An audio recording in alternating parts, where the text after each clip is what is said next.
আমরা যদি ঢাকা শহরকে একটা মানবদেহের সাথে তুলনা করি তাহলে খালগুলো হচ্ছে এর রক্ত প্রবাহের শিরা উপশিরার মতো, যেগুলোকে আমরা অবহেলা করে এসেছি দীর্ঘদিন ধরে, এবং যেগুলো বদ্ধ হয়ে থাকার কারণে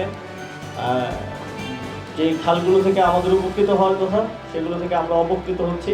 খাল বিল নদী নালা দখলমুক্ত করে ফেলার উদ্যোগ নেওয়া হয়েছে। এই উদ্যোগ চলমান থাকবে।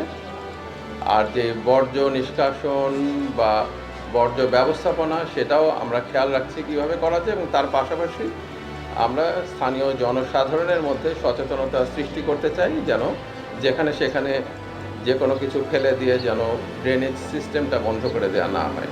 এখন এই খালে যদি প্রাণ ফিরিয়ে আনতে হয়, আশেপাশের বাসায় যারা আছেন তাদের বর্জ্যগুলো ফেলা ব্যবস্থা করতে হবে, একটা বিহিত করতে হবে। তারা এখানে কেবল যে পয়ঃবর্জ্য ফেলেন তা না, তাদের খাট পালং তোষক যা আছে সব খালে ফেলে দেন। এটা কিন্তু আর চলবে না। লালগালিচায় ঘটা করে খাল সংস্কারের জন্য ৩ উপদেষ্টাকে কম সমালোচনা সহ্য করতে হয়নি। তবে সমালোচনাকে পাশ কাটিয়ে দায়িত্বের দৌড়ে কতটা এগিয়ে যেতে পারলেন সেটি জানতেই আমাদের আজকের আয়োজন। স্বাগতম নাগরিক বার্তায়। ঢাকা উত্তর সিটি কর্পোরেশনের খালগুলোর বেহাল দশায় জনগণের ভোগান্তির অন্ত নেই। নেই সঠিক বর্জ্য ব্যবস্থাপনা আর পয়ঃনিষ্কাশন পদ্ধতি। অথচ গেল মাসে নেওয়া হলো ১৯টি খাল সংস্কারের উদ্যোগ। তবুও তাতেও চোখে পড়েনি কোনো রকম মৌলিক পরিবর্তন। স্থানীয় জনগণ বলছে, মূল খালগুলোকে বাদ রেখেই সংস্কার কাজ চালানো হচ্ছে সংযুক্ত খালগুলোতে। চলুন জেনে আসি কি বলছে স্থানীয় জনগণ। এই দুর্ভোগ আজকে প্রায় এখানে ৭-৮ বছর ধরে। এ রাস্তাও ঠিক হয় না, এ খালও ঠিক হয় না। খালে যেই পরিমাণ ময়লা তো দেখছেন যে ময়লায় উঁচু হয়ে রয়েছে। আর দ্বিতীয়ত পানি হয় এখানে 4.5 ফিট থেকে 5 ফিটের কাছে। এই যে দেখছেন উঁচু করে রাখছে, সব বাড়িগুলো উঁচু। একবার 4 থেকে 4.5 ফিট নর্মালি পানি, আমার একবারে এই পর্যন্ত পানি হয়। আমার কাছে ভিডিও আছে যখন পানি একবারে এই পর্যন্ত গলা পর্যন্ত। কিন্তু এ জায়গায় কোনো কাজও হচ্ছে না, এই ড্রেন পরিষ্কারও করে না। এর ভিতরে সব হইলে মাটি আর বালু ভরা, দুনিয়ার মাটি। আমাকে দোকান টোকান সম্পূর্ণ ডুবে যায়, অনেক মাল আমার নষ্ট হয়ে গেছে।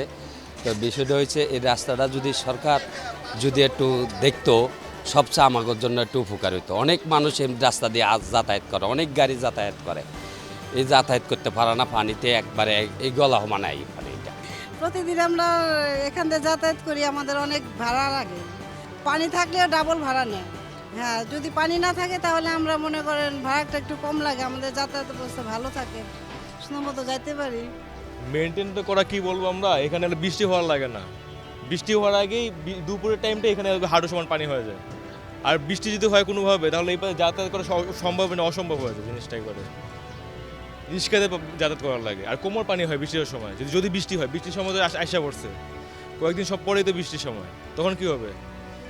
এখন অবস্থা আরও বেশি খারাপ হয়ে যাবে তখন বলে। সাধারণ বৃষ্টি নামলে এখানে কোমর পর্যন্ত পানি হয়ে যায়, পলাশনগরবাসী এবং বাইশটিকিরবাসী। আর দ্বিতীয় কথা, এটা একটা ট্রানজিট সড়ক হয়ে গেছে, যেমন কালসি প্লাস আমাদের বাইশটিকির ভিতর দিয়ে অনেক অটো বা অনেক গাড়ি ঘোড়া চলাফেরা করে, কিন্তু ভোগান্তির শেষ নাই। বৃষ্টি না হলে এই যে দেখেন দুপুরের টাইম হলে মানুষ নামাজে লোক মসজিদে যেতে পারে না, বিভিন্ন অসুবিধা। তবে এটা আমি এর আগের বার কাউন্সিলর দুই ওয়ার্ডের কাউন্সিলর এই রাস্তার জন্য মেপে ঠেপে একটা স্যাংশন করে গেছে, আজও পর্যন্ত বাস্তবায়ন হলো না। জানি না আমরা এই দুর্ভোগ কবে এখান থেকে উদ্ধার পাবো। আমি পলাশনগরে দীর্ঘদিন বসবাস করি, আমি পলাশনগরের স্থায়ী বাসিন্দা। আমাদের সন্তানরা স্কুলে যাওয়া আসার সময় বেশ কষ্ট হয়। এখানে অনেক মুসল্লি মসজিদে নামাজ পড়ার জন্য যাওয়া আসা করে। এখানে নর্দমার যে পানি, পয়ঃনিষ্কাশন ব্যবস্থা একেবারেই ভালো না। কাগজে কলমে ৬০ ফিট প্রশস্ত থাকলেও সর্বসাকুল্যে দাঁড়িয়েছে ১২ ফিট। নেই সঠিক পানি প্রবাহ, গভীরতা আর পয়ঃনিষ্কাশন পদ্ধতি। খালের দুই পাড়ের বাসা বাড়ির পয়সহ সকল ধরনের বর্জ্যের যেন একমাত্র ঠিকানা এই খাল। সংস্কারের জন্য অনেকে শুনছি বলছে, কিন্তু কখন উদ্যোগ নেওয়া হয় নাই। মানে কিছু হইলেই শুধু এই যে করে দেয়, একটু ঝালাই করে দেয়, ওরকম কোনো সংস্কার করা হয় না। পরে 5 বছর সবসময় পানি আডু পানি হয়ে থাকে, সবসময় কন্টিনিউ। এখান থেকে আসা যাওয়ার জন্য মসজিদে আমরা সবাই নামাজ ওরা কেউ করতে পারতেছি না। এটার জন্য অনুরোধ করা হলে কয়েকজন কমিশনে আনা হয়েছে, কমিশনে বলে আজটা করবে, কালকে কিন্তু আমাদের 5 বছর হয়ে গেছে, কিছু করতেছে না। সাইডে যে সুয়ারেজ লাইনগুলো আছে, এই লাইনগুলো অ্যাকচুয়ালি খালের সাথে কানেক্টেড না। সুয়ারেজ লাইনটা এন্ড পয়েন্টে যে ব্লক করা, সো পানিটা অ্যাকচুয়ালি বেসিক্যালি নামতে পারে না।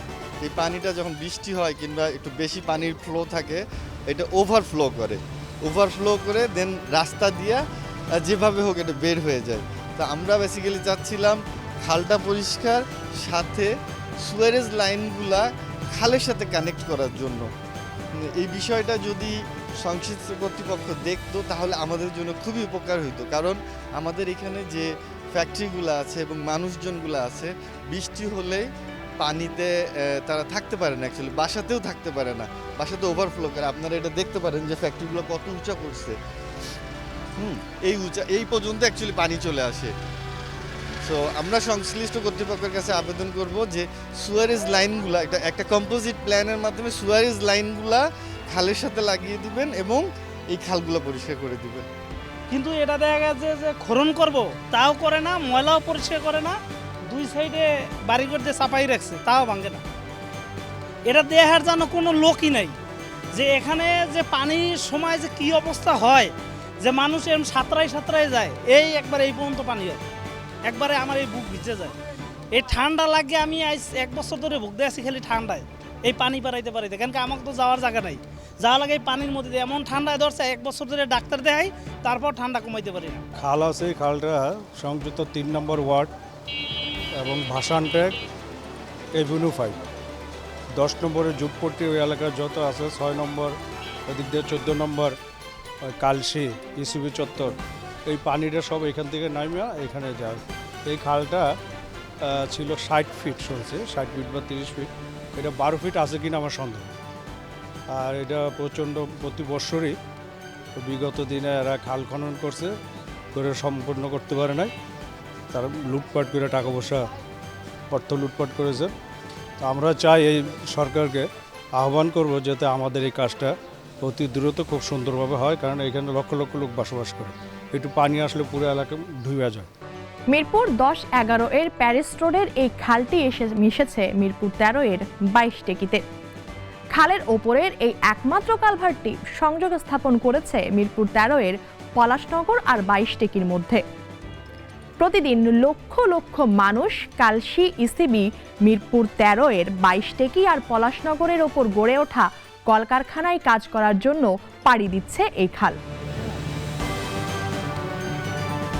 অথচ দীর্ঘ 7 থেকে 8 বছর নেই কোনো সংস্কার কার্যক্রম। আবার সংস্কারের আওতায় থাকা সংযুক্ত অন্যান্য খালগুলোতেও নেই কোনো অগ্রগতি। এতে স্থানীয় জনগণের জীবনযাপন হয়ে উঠেছে বিপর্যস্ত। আগামী বর্ষায় আবারও জলাবদ্ধতার শঙ্কা জানাচ্ছেন তারা।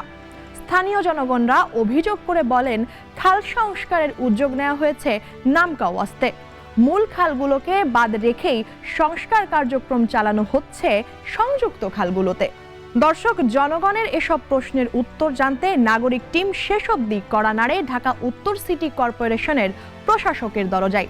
চলুন জেনে আসি কি বলছেন তিনি, কাজের অগ্রগতি বাকি। আমরা খালগুলো নিয়ে তো গত 4 বছর আগে সিটি কর্পোরেশন দায়িত্ব নিয়েছে। 4 বছরে সিগনিফিকেন্ট কোনো ডেভেলপমেন্ট হয়নি। অনেক কথা হয়েছে, অনেক লোক দেখানো কাজ হয়েছে। এবার আমরা সকল ডিপার্টমেন্টকে একসাথে নিয়ে আমরা একটা মাস্টার অ্যাকশন প্ল্যান করেছি। অ্যাকশন প্ল্যানে হচ্ছে যে ইমিডিয়েটলি উদ্ধার করা যাবে, এটা হচ্ছে প্রায়োরিটি। মধ্যমেয়াদী হচ্ছে যে যেগুলো আপনি বললেন যে স্থাপনা আছে চিকন হয়ে গিয়েছে, সেটা উদ্ধার করতে হবে, এটার জন্য জরিপ লাগবে, কিছু করা হয় নাই কিন্তু। আর লং রানে হচ্ছে যেগুলোর উপর দিয়ে রাস্তা হয়ে গেছে, 10তলা বিল্ডিং আছে, এটা তো ভাঙার সিচুয়েশন করতে হবে। 19টি খালকে আমরা আইডেন্টিফাই করেছি 2 সিটি কর্পোরেশন মিলে, যেগুলো আমরা এই মুহূর্তে উদ্ধার করার প্রক্রিয়া শুরু করতে পারবো। তারই 8টা খাল আমরা ওদিন আপনারা দেখেছেন যে রিজওয়ানা হাসান, আব্দুল রহমান শুভ্র, আসিফ সজীব পিয়া উপদেষ্টারা ছিলেন, আমরা সবাই মিলে সকল দপ্তর মিলে আমরা এটা শুরু করেছি। প্রথম স্টেজ হচ্ছে, যেহেতু সামনে বৃষ্টি আসতেছে, আগে জলাবদ্ধতা দূর করতে হবে, এই জন্য স্লাজ অপসারণ, এটা চলমান। আপনি যদি অগ্রগতি জানতে চান, এই 8টি খাল আরও পরবর্তী 6টি খাল, এর পরবর্তীতে আরও 4টি খাল মিলে আমি লিস্ট আপনাকে দিয়ে দিব। এগুলোর স্লাজ অপসারণ করতে হবে খুব দ্রুত, না হলে বৃষ্টি চলে আসলে ওয়াটার লগিংটা নিয়ারেস্ট এরিয়াগুলোতে হবে। মধ্যমেয়াদী যে কাজগুলোর জন্য সেটা আমরা জরিপ চালাচ্ছি, জরিপ হয়ে গেলে আমরা রুচিতে চলে যাবো। এটা মধ্যমেয়াদী কাজ। এই সরকার কতদিন ক্ষমতা থাকবে তার উপর ডিপেন্ড করতেছে কাজ কত দ্রুত আমরা শেষ করতে পারবো। এই যে 19টি খাল আমরা আইডেন্টিফাই করেছি সেটা আমরা এই বছরে শেষ করে দিয়ে যাব। That is our commitment. এই বছরে খালগুলো উদ্ধার হবে, খালের ময়লা পরিষ্কার হবে, খালের পাড়ে আমরা এগ্রোইকোলজিক্যাল রেস্টোরেশন করব। খালের দূষণ কমাইতে পারবো না, কারণ খালের দূষণ কমাতে নিলে এটা হচ্ছে ওয়াসার কানেকশনগুলো ঘুরিয়ে সে পাগলা পর্যন্ত নিতে হবে, অথবা সাইডে রেসপেক্টেড যেই ওয়াটার ট্রিটমেন্ট প্ল্যান্টের দীর্ঘমেয়াদী যে পরিকল্পনা করা হয়েছে সেখানে সেটা নিতে হবে। সুতরাং আমাদের যেটা দীর্ঘমেয়াদী পরিকল্পনা, সেই পরিকল্পনায় আমরা এটা রেখেছি।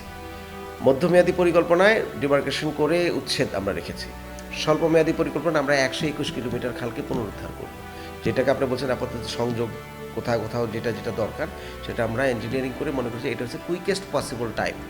না হলে হবে কি, আমরা আপনি অনেকেই বলবেন, সিটিজেনরা বলবেন যে সবই বন্ধ হয়ে যাচ্ছে, সবই দখল হয়ে যাচ্ছে, কিছুই করছে না। তো ইমিডিয়েটলি যেটাকে খুব দ্রুত দখলমুক্ত করা যাবে সেটা আমরা করছি। আর বাকিটার ক্ষেত্রে অনেকগুলো মামলাও আছে, তো মামলার কারণে তো আমরা এগোতেও পারছি না, কিন্তু এই জন্য আমরা কাজ বন্ধ করে রাখছি না। আমরা সেখানে এক ধরনের মামলাগুলো কীভাবে উদ্ধার করা যায় আইন মন্ত্রণালয়ের সাথে কথা বলছি, তার প্যারালালি আমরা ডিমার্কেশন করছি, প্যারালালি আমরা একটাকে প্রকল্প নিয়ে যেখানে প্রয়োজন যদি দরকার অধিগ্রহণ করতে সেটাও আমরা করব। এগুলো সব দীর্ঘমেয়াদী এবং মধ্যমেয়াদীর মধ্যে আমরা ফেলে দিয়েছি। তো সুতরাং যেই 19টা খাল আমরা উদ্ধার করতে যাচ্ছি সেটার যদি লিস্ট লাগে আপনি আমার কাছে নিয়ে যাবেন, কোথায় কী কাজ হচ্ছে আপনার কাছে নিয়ে যাবেন। আমরা এই সপ্তাহে 3 উপদেষ্টা এবং আমি সহ আমরা সারপ্রাইজ ভিজিট করতে চাই আসলে কি হচ্ছে। এখানে না বসে থেকে আমি তো রাতে রাতে ঘুরি, আমরা সবাই মিলে আমরা সারপ্রাইজ ভিজিট করতে চাই যেন এগুলো কাজের দ্রুত অগ্রগতি হয়। অথচ এই একই প্রশ্নের উত্তর জানতে চাওয়ায় বিষয়টিকে এড়িয়ে যান দায়িত্বপ্রাপ্ত কর্মকর্তা, এমনকি ঢাকা উত্তর সিটি কর্পোরেশনের বর্জ্য ব্যবস্থাপনার প্রধান কর্মকর্তাও। কেন গণমাধ্যম এড়িয়ে যাওয়া হলো এমন প্রশ্নের জবাবে প্রশাসক বললেন, আমাদের যিনি নতুন এসছেন ওনার জয়েনিংয়ের মেয়াদ মনে হয় 4 দিন হয়েছে, উনি অনেক কিছু জানেন না, এই জন্য হয়তো। আর মিডিয়া ডিফেন্সের লোকজন তো হচ্ছে অন্য ডিসিপ্লিন, ওনারা হচ্ছে কাজটা বুঝেন, পাবলিক ফেসিং কোনোদিন করেন নাই, তো স্বাভাবিকভাবে উনি অনেক সময় কমফোর্ট ফিল করবে না। এদিকে প্রশাসকের কথাই সামনে আসে খালের ওপরের অবৈধ স্থাপনা এবং মামলার বিষয়। তবে কিভাবে সমাধান করা হবে এই বিষয়গুলোর সেটি জানতে চাওয়া হয়। জবাবে তিনি বলেন, উইল ডু দ্যাট। আমরা জরিপ করছি, তারা কি বলুক না বলুক বিষয় না, আমরা তাদেরকে নিয়ে তাদের পক্ষের জরিপের লোক রাখবো, নাহলে তারা বলবো আমরা একতরফা করছি। আমরা 2 পক্ষের জরিপ করে পাবো, ভেঙে দেবো। Will do that. আমি যতদিন আছি আমি এটা করে দেবো। একই সাথে প্রশাসক জানান সিটি কর্পোরেশনের সরঞ্জাম সীমাবদ্ধতার কথা। সিজনালিটির উপর ডিপেন্ড করে করবে এটার ফ্লো, কারণ হচ্ছে পানি, বৃষ্টি এবং এর সাথে জলাবদ্ধতা, এর সাথে অ্যাকুইটিক সিস্টেম এবং এনভায়রনমেন্ট, এই 3টাকে ধরে আমরা বলছি 4 মাসের মধ্যে পানির প্রবাহটা নিশ্চিত করতে হবে প্রথমে। তারপর আবার ড্রাই সিজন আসবে, তখন আমি ভাঙবো। 4 মাসে আমি পানি প্রবাহের সাথে যদি ভাঙা একসাথে কন্টিনিউ করি, আমার রিসোর্স নাই। এই যে আপনারা যে বলেন, আমি এখানে আসার পর দেখলাম যে সিটি কর্পোরেশন যখন 2 ভাগ হলো, 2 ভাগ হওয়ার পরে রিসোর্সগুলো আর 2 ভাগ হয়েছে না, ওই রিসোর্স আর বাড়ায় নাই। That's an interesting part. এর মাঝখানে অ্যাডিশন হয়েছে খাল, এর মাঝখানে অ্যাডিশন হয়েছে ড্রেন, এর মাঝখানে অ্যাডিশন হয়েছে ওয়ার্ড, 18টা ওয়ার্ড, কিন্তু আমার রিসোর্স এবং লোকবল নাই। এই খাল পরিষ্কার করার লোক নাই আমার হাতে, ড্রেন পরিষ্কার করার মেশিন নাই, পাম্প নাই, সাকার নাই, ইকুইপমেন্ট নাই, রিসোর্স নাই, মানি নাই। That is important. মানে আমরা শুধু অনেকগুলো দায়িত্ব দিয়েছি, এর সক্ষমতা বৃদ্ধি করি নাই, লোকবল বৃদ্ধি করি নাই, বাজেট বৃদ্ধি করি নাই। আমি এসেই বলছি যে আমার কোথায় কোথায় HR লাগবে, কোথায় কোথায় আমার ইকুইপমেন্ট লাগবে, এগুলো আমার লিস্ট দাও। আমরা অলরেডি পানি উন্নয়ন বোর্ডকে বলেছি আমাদের 3টা এক্সকাভেটর দেওয়ার জন্য, তারা রাজি হয়ে গেছে। তো ইটস অল অ্যাবাউট ইনিশিয়েটিভ নেওয়া।